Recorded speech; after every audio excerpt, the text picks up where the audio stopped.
یہ حوالہ جو آپ کے سامنے پڑھا گیا ہے بڑا مشہور و معروف حوالہ ہے، اس لیے کہ یہ حوالہ چاروں کی چاروں اناجیل کے اندر پایا جاتا ہے، اور ہم ہر سال اس حوالے کو پڑھتے ہیں، دہراتے ہیں۔ بڑی خوبصورت بات ہے، کیونکہ میں سمجھتا ہوں کہ یہی وہ خوبصورت باتیں ہیں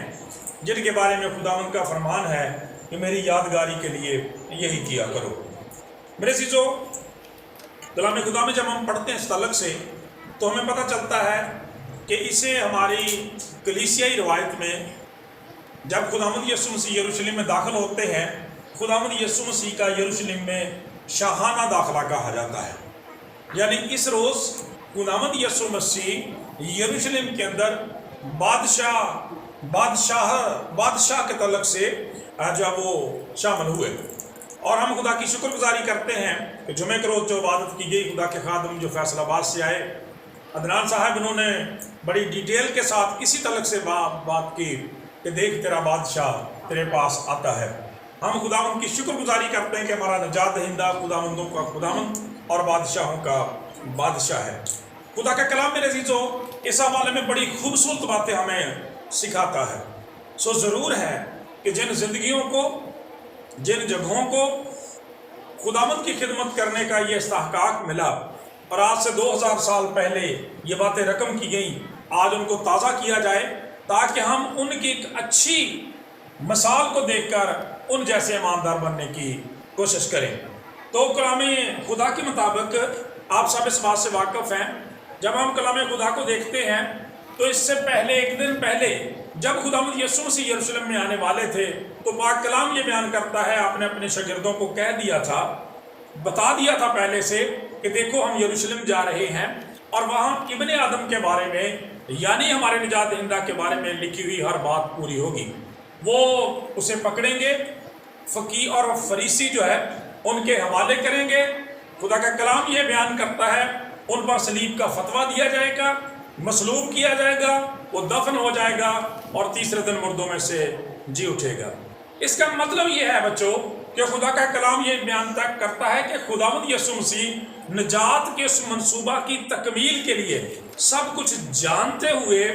یروشلم کے اندر داخل ہوئے، اور بذات خود کلام بیان کرتا ہے وہ ہمارے گناہوں کی خاطر، وہ آپ خود ہمارے گناہوں کو لے کر صلیب پر چڑھ گیا تاکہ اس کے مار کھانے سے ہم شفا پائیں۔ تو خدا کا کلام یہ بیان کرتا ہے خداوند یسوع مسیح اس دن بادشاہ کی حیثیت سے، بلکہ بادشاہوں کے بادشاہ کی حیثیت سے یروشلم کے اندر داخل ہوئے۔ خدا کے کلام میں ہمارے جو بائبل سکولرز ہیں اس کو خداوند یسوع مسیح کا شاہانہ داخلہ بھی کہتے ہیں اور فاتحانہ داخلہ بھی کہتے ہیں۔ کیوں بھائی؟ اس لیے فاتحانہ داخلہ کہتے ہیں کہ آج سے کے اعتبار سے پام سنڈے سے وہ مبارک ہفتہ شروع ہو جاتا ہے جس کے دوران ہم دیکھتے ہیں کہ پاک جمعہ کا روز خداوند کو مصلوب کیا جاتا ہے، پھر آپ دفن ہوتے ہیں اور اتوار کے مبارک دن آپ مردوں میں سے جی اٹھتے ہیں۔ یوں آپ موت پر، ابلیس پر اور قبر پر جو ہے وہ فتح پاتے ہیں میرے عزیزو۔ تو خدا کا کلام ہمیں یہ سکھاتا ہے، اور جو بات تخصیص کے ساتھ آپ سے کرنا چاہتا ہوں، جب ہم مقدس یوحنا کی انجیل، رسول محمد کی انجیل کو پڑھتے ہیں تو وہاں پہ لکھا ہے کہ بہت سارے لوگ جب خداوند یسوع مسیح یروشلم کے اندر آئے تو انہوں نے درختوں کی ڈالیاں لے لی۔ یہ جو کھجوروں کی ڈالیاں آج ہم لیتے ہیں یہ وہیں سے روایت ہے، تو انہوں نے لی خداوند، اور وہاں پہ لکھا ہے وہ خداوند کے استقبال کے لیے نکلے۔ تو یہ خداوند کے استقبال کا بھی دن ہے،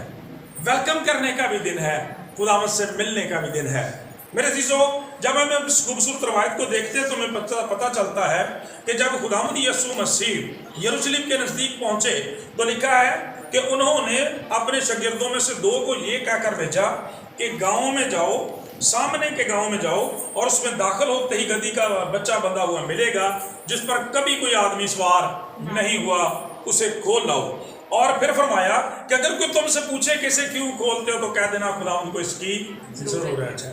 میرے عزیزو، پہلی بات جو اس حوالے میں سے ہے وہ یہ ہے کہ خداوند یسوع مسیح عالم کل ہیں، وہ ہمارے دلوں کے بیتوں اور خیالوں سے بھی واقف خدا ہے۔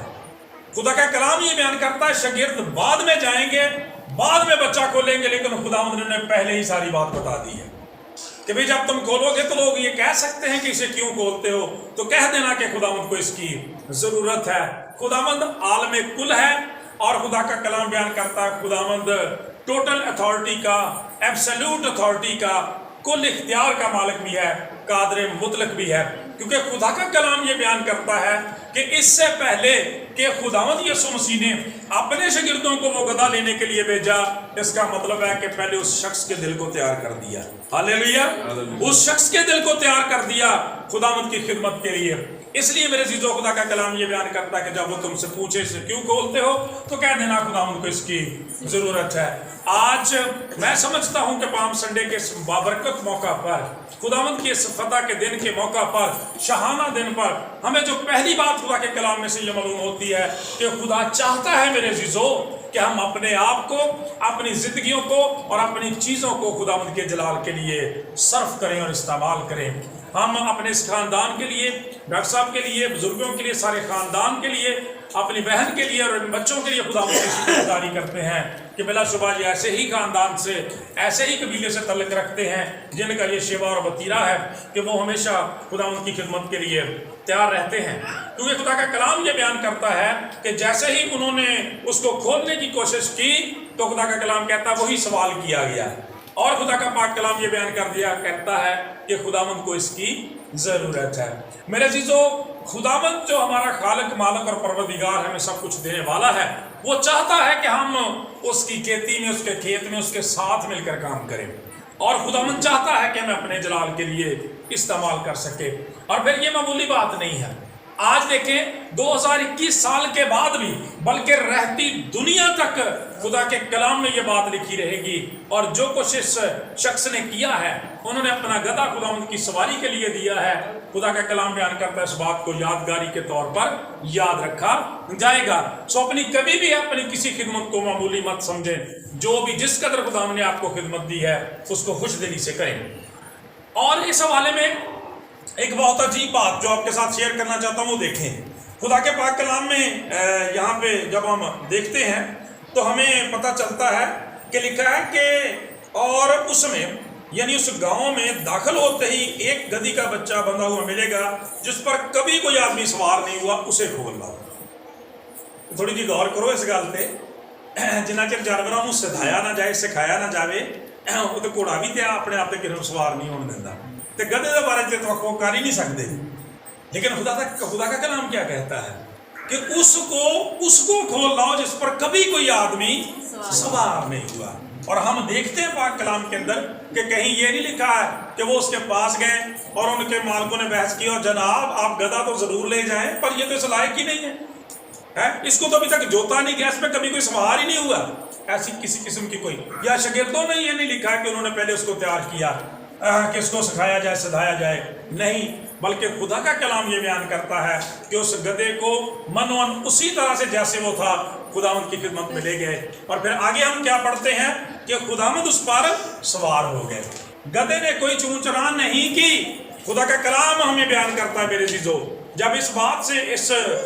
تعلق سے ہم خدا کے کلام کو دیکھتے ہیں تو یہ کیسے ممکن ہو گیا؟ یہ معجزانہ تبدیلی گدھے میں کہاں سے آ گئی؟ خدا کا کلام یہ بیان کرتا، جب ہم یسایہ نبی کے صحیفہ کو پڑھتے ہیں تو اس کے پہلے چیپٹر کی دوسری آیت میں ہمیں لکھا ہوا ملتا ہے، بلکہ تیسری میں، کہ بیل اپنے مالک کو پہچانتا ہے اور گدھا اپنے صاحب کی چرنی کو۔ بیل اپنے مالک کو پہچانتا ہے اور گدھا اپنے صاحب کی چرنی کو۔ اس کا مطلب یہ ہے میرے عزیزو کہ خداوند یسوع مسیح جو ساری کائنات کا خالق اور مالک ہے، کیونکہ لکھا ہے اس کے ذریعے سے اس نے عالم بھی پیدا کیے ہیں، اور دنیا میں جو کچھ پیدا ہوا ہے اس میں سے کوئی چیز اس کے وسیلہ کے بغیر پیدا نہیں ہوئی۔ تو کیا مطلب بنا کہ گدھے نے پہچان لیا، جان لیا کہ یہ تو میرا خالق ہے، یہ میرا مالک ہے، یہ تو پیدا کرنے والا ہے، اس لیے اس نے منوان اپنے آپ کو بلا چون و چرا خداوند کی خدمت کے لیے پیش کر دیا۔ اور دوسری بات اس میں سے ہمیں یہ ملتی ہے میرے عزیزو کہ جس طرح سے ہم دیکھتے ہیں کہ جب تک گدھے کو سدھایا نہیں جاتا اس پر سواری نہیں کی جا سکتی۔ خداوند کا کمال یہ ہے کہ خداوند فطرتوں کو بدل دینے کی قدرت رکھتا ہے،